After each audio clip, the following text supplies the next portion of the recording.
Welcome to the September edition of Community Connection. As the kids head back to school, we take a look at what's happening at the Zone, after-school activities and fall sports and fitness. Plus, the Senior Center is gearing up for fall, Springbrook Nature Center is now open with all new exhibits, and we take a look back at Night to Night 2016.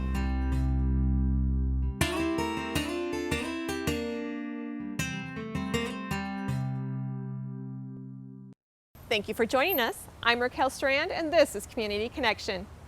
After a summer full of barbecue and fair cheese curds, you might need a little energy boost. And Fridley Recreation is ready with new fitness classes and returning favorites. Plus, there's after-school activities for the kids and more. Here's the Fridley Rec staff with all the latest. Hello, I'm Margot Numedal, and this is Cleveland McCoy. And we're here to talk about our fall programs. We have a variety of programs for elementary kids this fall.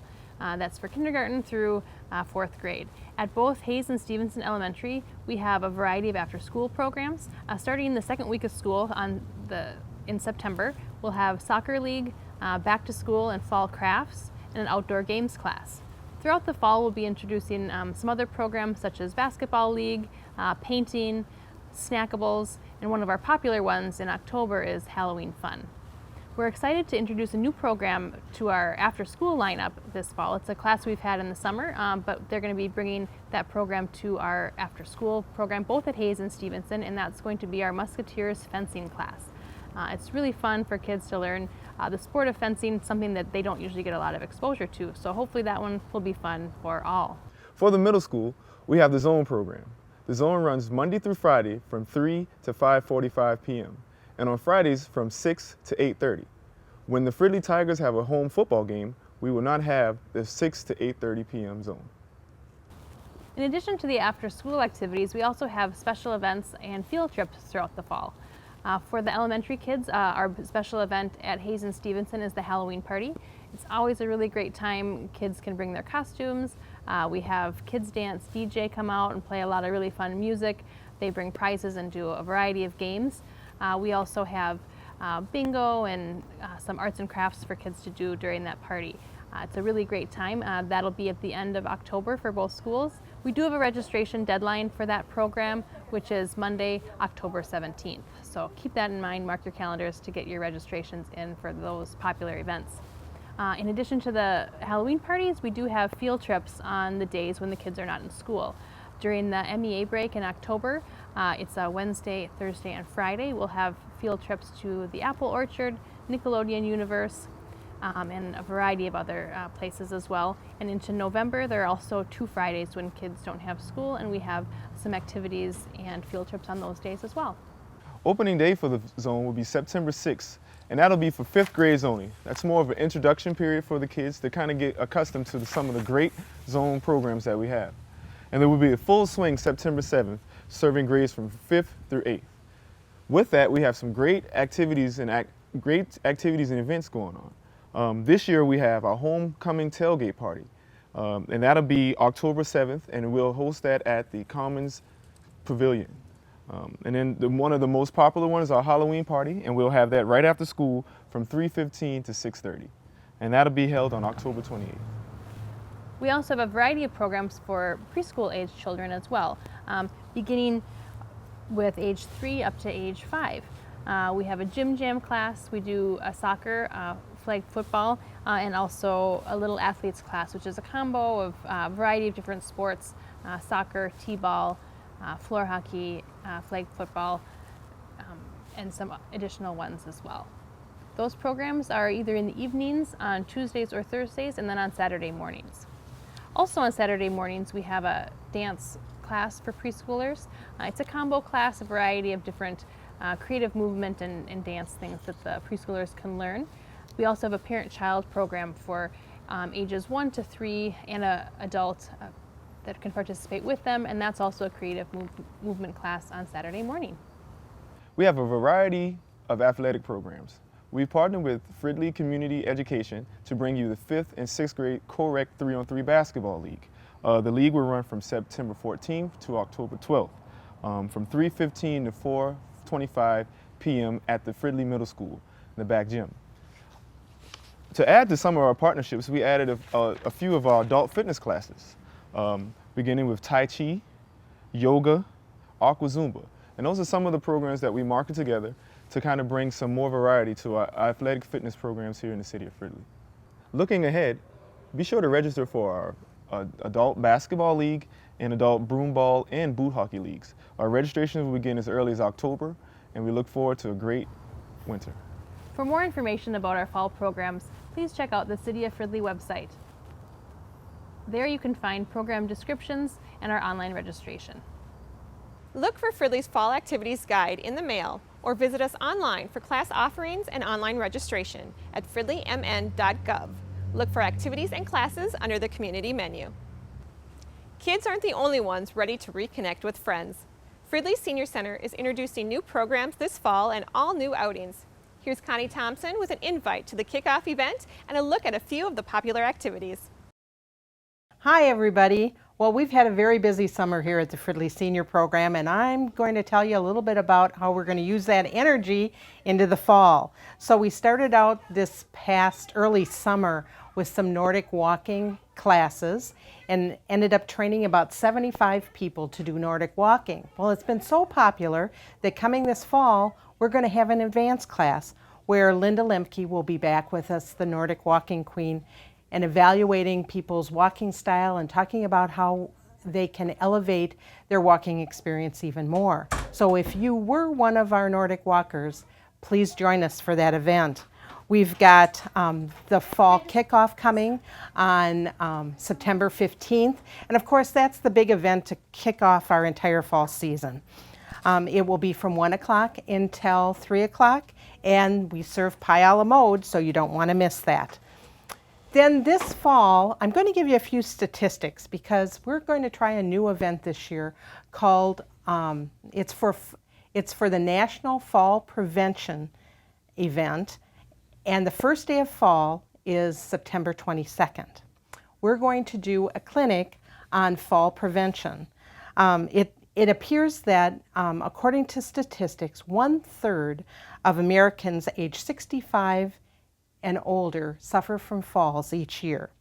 Every 11 seconds, an older adult is treated in an emergency room for a fall. Falls are the leading cause of fatal injury and are the most common cause for non-trauma or non-fatal trauma related hospital admissions. So we want to cut that and have people be aware of how they can prevent their falling. We'll do balance screening. We'll have a speaker come in and talk about how you can prevent falls, and we'll also have all kinds of resources available to help you, to make you feel safer. One of the things that happens when somebody is afraid that they're going to fall is they decide, I'm not going to leave my house. And we don't want anybody to become isolated because they're afraid that they're going to fall. We also are having another memory class that was extremely popular this summer, and it's already filled. So another class is already in the works for January, and we hope that you can join us for that. Lots of the good things are happening at the Fridley Senior Program. Hope you can come and join us. The Senior Program Kickoff event is Thursday, September 15th from 1 to 3 p.m. Registration is required, and the small $1 fee covers delicious pie and entertainment by the Rowe Family Singers. Call 763-502-5150 to sign up for the kickoff and for any of our senior activities. The Springbrook Nature Center officially opened its doors to the newly expanded building at a community celebration on July 30th. Visitors are now welcome daily from 9 a.m. to 5 p.m. Tara Rognes introduces us to some of the new exhibits and features of the all-new Springbrook. Hi, my name is Tara Rognes. I'm the Interpretive Program Supervisor here at Springbrook Nature Center. We just opened a brand new building on July 30th, and we'd love for you to be able to take a tour with me of our exhibits. Now, if you want to be able to come and do this on your own, we are actually open now 7 days a week, 9 a.m. to 5 p.m. We'd love to see you here. All right, this is our brand new tree exhibit. Anything you wanted to know about trees, you can find out right here. And this will actually help you when you go into the park. So if you don't know for sure what kind of tree you're looking at, maybe stop here first. You can check out our spinners down here. Will help you match bark and leaves with sort of fun facts about the different trees that we have here in the park. We've got lots of taxidermy on the tree as well. If you take a look above me, we have a red-tailed hawk that's up there. We've got a gray fox, there's owls that are on the tree, things that you can find in lots of different spaces. Now the best part of this tree is that each side of the tree has a different kind of bark on it. You can come up and touch it and see that this bark is a little bit rougher. If you go around another side, you might find something completely different. We have some interactives as well. On the other sides of the tree, you can pull out some drawers to find out how old trees are and count the tree rings. We've got a bark beetle gallery that you can actually manipulate beetles through the bark into the tunnels, which is a pretty fun thing to be able to do as well. So great things for both kids and adults here at the tree exhibit. All right, this is our habitat column here. We actually have 2 of them here at Springbrook. Now this one happens to be our forest habitat. It's got lots of different things that you can discover that you would find in the forest itself. You can touch these exhibits, they're fully texturized. You can find snakes and eggs and tree branches, birds, lots of stuff that are happening in here. And what's really great about these exhibits is that every time you come in here, you'll find something completely brand new. I come back here almost on a daily basis and there's always something different that I can find. There's so much detail in both of these columns and they're completely touchable, so that's the best part. Feel free to use your fingers as well as your eyes as you're checking out these new habitat columns. This is the new Springbrook Puppet Theater. So if you've ever wanted to try your hand at a new puppet show, this is the perfect place to come. Put on your own show starring the Great Horned Owl. Maybe a skunk comes by to check out what's going on. The possibilities really are endless. Come and check it out. This is our magnified soil cube. So think about taking 2 inches of soil and magnifying it to 6 feet tall, and this is what you get. This interactive soil cube is really pretty cool. Your children can actually crawl directly through it. There's a tunnel on the inside. They can check out what it's like to be inside. And there's also ants and cicadas and sow bugs that are in here that are just magnified to huge sizes. Things that you wouldn't typically be able to see very easily with your eye are very easily seen here. You've got a lot of information about what soil does for us, how prairie soils are different maybe than forest soils, and we've got fantastic thistles that are growing right out of the top of this one. So this will be a favorite of your children. If you can't find them in the exhibit room, they're probably inside the tunnel, or they're here pressing the button to see the ants light up. This is our brand new 1986 Springbrook Tornado exhibit, where you get a chance to see a real tree that was spun around in the 1986 tornado, as well as a lot of information about what tornadoes do in the environment, how they affect the environment.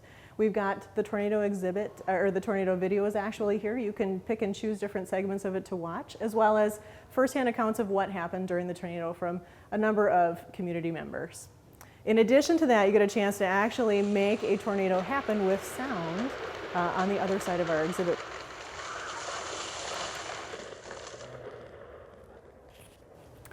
These are the interactive touch tables. So when your child doesn't know necessarily what to do in the room, this is a great place to be able to bring them over. They can use all sorts of senses when they're here. They can build with the new tree blocks that we've got.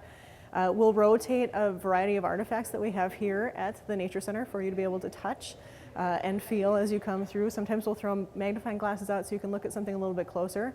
These 3 sensory tables will actually switch out on a more regular basis. So keep coming into the Nature Center to try and check out what we've got going on, because we will rotate these and it'll be something new every time you come in. This is our ever popular animal wall here at Springbrook. So the animals that you loved from the old building are back again with a little facelift on what their wall looks like, but you can still find turtles, frogs, toads, salamanders, and snakes here at the Nature Center on exhibit for you. Starting in September, we are actually moving back to our live animal feeding program, if you ever attended that in the past. This time it is going to be on Sunday mornings beginning at 10 o'clock. You can get more information on our website if you forget exactly what time that's going to be. And don't forget, in October 22nd, from 6 to 10 p.m., we have our very popular Pumpkin Night in the Park program, which promises to be better than ever. We've got live entertainment coming back. Our fire dancers are coming back. We've got a trail that's a little bit longer than our typical trail, actually a couple of them with thousands of pumpkins. characters that are costumed. We've got a bingo program that'll be inside instead of outside. Our pumpkin patch dance is going to be here, tasty concessions and more. We hope to see you then, Saturday, October 22nd from 6 to 10. Springbrook activities are now back in full swing. Save the date for Pumpkin Night in the Park on October 22nd. And look for the return of Chicks in the Sticks, Family Fun Days, and Discovery Dinners. Get details on these and other fun Springbrook events online at springbrooknaturecenter.org. On August 2nd, the Fridley community celebrated Night to Unite 2016. We had almost 100 registered neighborhood parties, and the Fridley police, fire, and city leaders enjoyed visiting with many of you. Here's a look back on Night to Unite.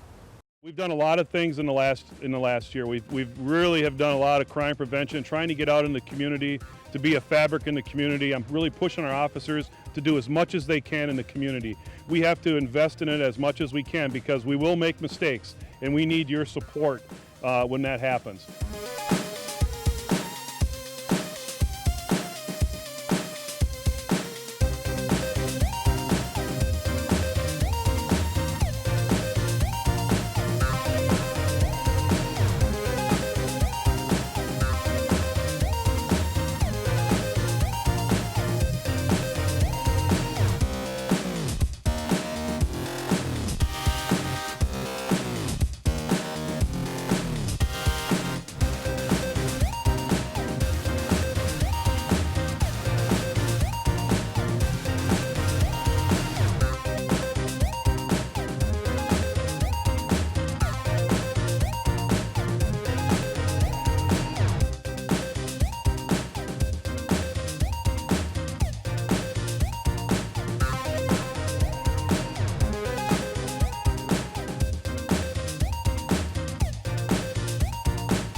You know, ever since we've had a couple of issues the last couple months, and we've had an incredible amount of community support at the police department. We are getting cards, people are sending sandwiches and cookies and stopping us on the street saying thank you.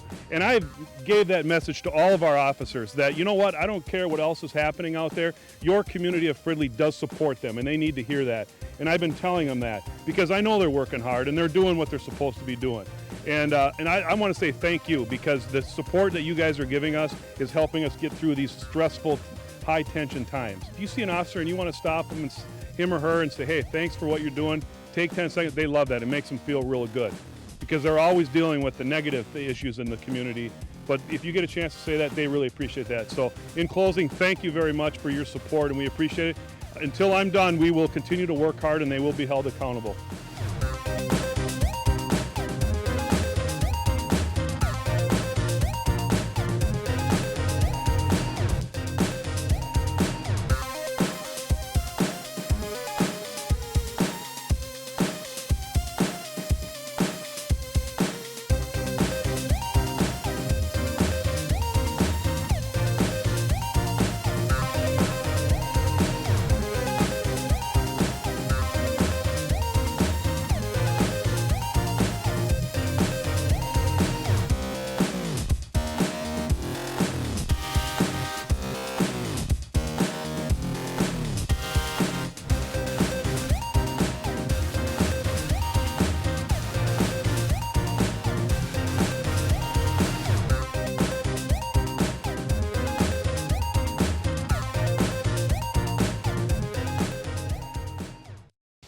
Now let's take a look at what the City Council is working on.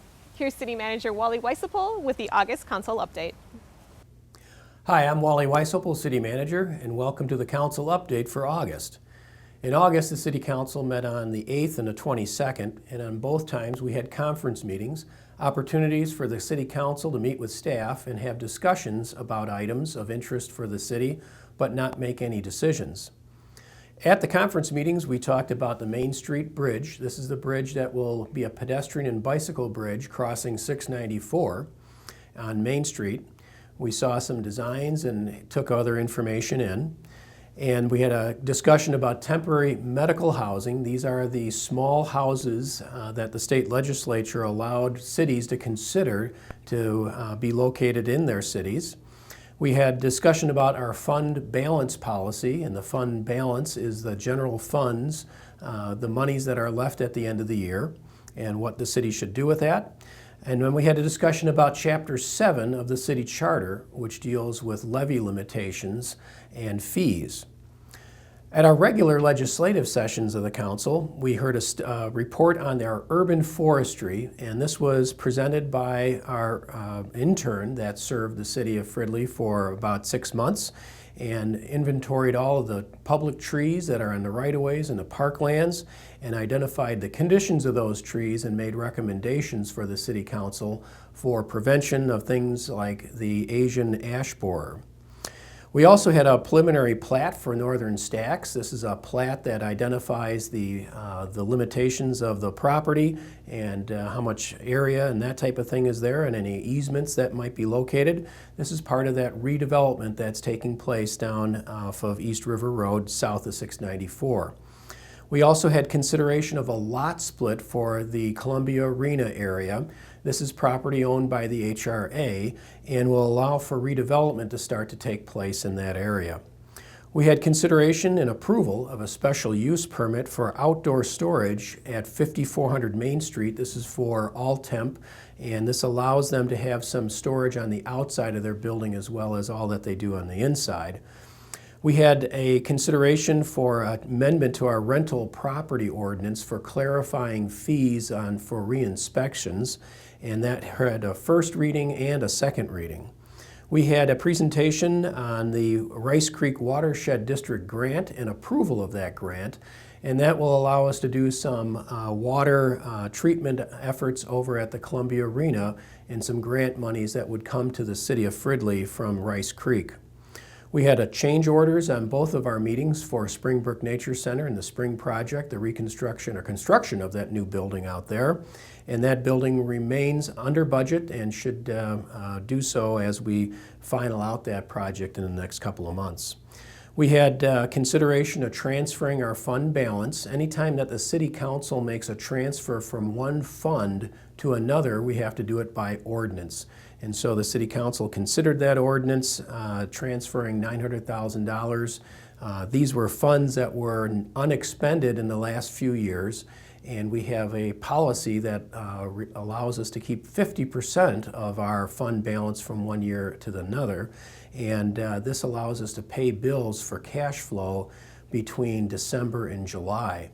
And in that period between December and July, the city does not receive any property taxes or local government aid, so we have to rely on that fund balance. We had extra fund balance, and we put that to specific projects to be used for this year and the next year. We then approved the project for the Main Street Bridge. This is the bridge that was discussed earlier at a conference meeting. And then we had several grants that we applied for, and then also a cooperative agreement with MnDOT for getting that project done. So that was the activity of the City Council for August. I'm Wally Weishaupt, City Manager. I look forward to seeing you in September. Fall will be busy in Fridley, and we hope to see you at some of our upcoming events. Be sure to save the date for the annual Fire Open House on October 8th. This community favorite kicks off Fire Prevention Week with demonstrations, hands-on fire safety lessons, fun with fire trucks, and more. We also have Coffee with the Cops coming up on September 28th from 4 to 5 p.m. at Dunn Brothers Coffee on University Avenue. And the community is invited to a presentation at Fridley City Hall on September 22nd from 10 a.m. to 11:30 a.m. on transforming our community through restorative justice practices, presented by the Compassion Action Network. Details on these and all of our city events can be found online at fridleymn.gov or follow us on Facebook and Twitter. That's all for this edition of Fridley's Community Connection. I'm Raquel Strand. Thank you for watching.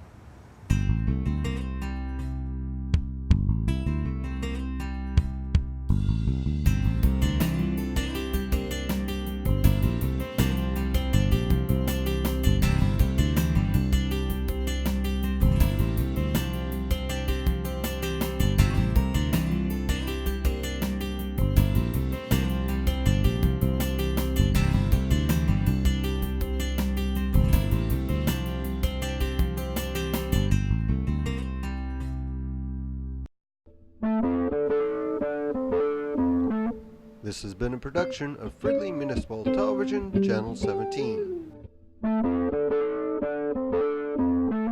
Thanks for watching.